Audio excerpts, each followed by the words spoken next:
Blacksmithing has always been very important to our society on many different levels. The blacksmith made everything from weapons to eating utensils to tools. Everything that was made out of metal was basically made by a blacksmith. During the Industrial Revolution, I think that, a lot of that handcraft skill started to taper off when the machines started taking over and building stuff, and they were able to make it cheaper because there was less hand work involved.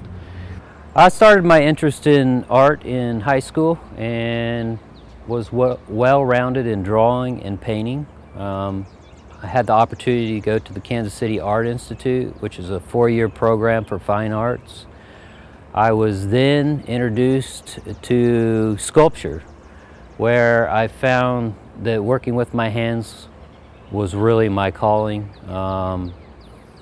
Building mechanical and engineering pieces out of metal and stone. When you're forging metal, basically you are heating it to a point that it becomes more like clay, a frozen clay or something. It's very hard. You still have to use a lot of energy to actually move it. But the main process of forging is fire and a hammer.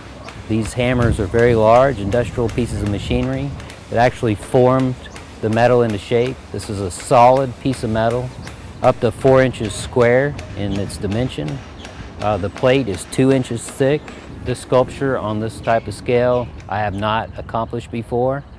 So it was a learning process for me. I had to build certain tools and whatnot to actually pull it off. In history, there was a material called wrought iron, which didn't have carbon in it, and it was much easier to forge. Nowadays, they put carbon in iron and it makes steel. This material is very durable, and the size of the material that I used will guarantee that this work will be here for hundreds of years, maybe 1,000 years. Bronze is holds up very well outside as well. The wings are all bronze. It's a heavy-duty piece, and it's going to be there forever. We actually had a rivet that was prepared on one side, already mushroomed over. We slid it through the bottom piece, set the next one on top, and set the final one on there. I actually built a small forge that I could bring out and set on the rivet to give it initial heat. That allowed me to then take a smaller unit, handheld torch, and concentrate the heat in the areas that I needed and actually rivet the top half over to secure the pieces together. And I think that was important to show the community how this was done. I think that was a real great benefit to the installation. Once it was riveted together, we were able to take the crane and actually stand it up and put it in the hole and bolt it down.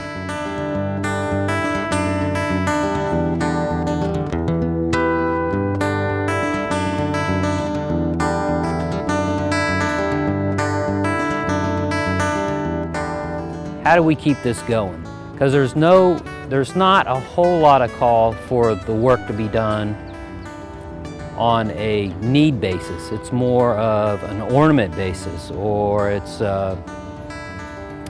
art basis. And I think that was, the main objective is to keep blacksmithing alive. We're going to have to keep it moving in this direction as far as ornamenting something or making it on a level of art to really bring it to the people.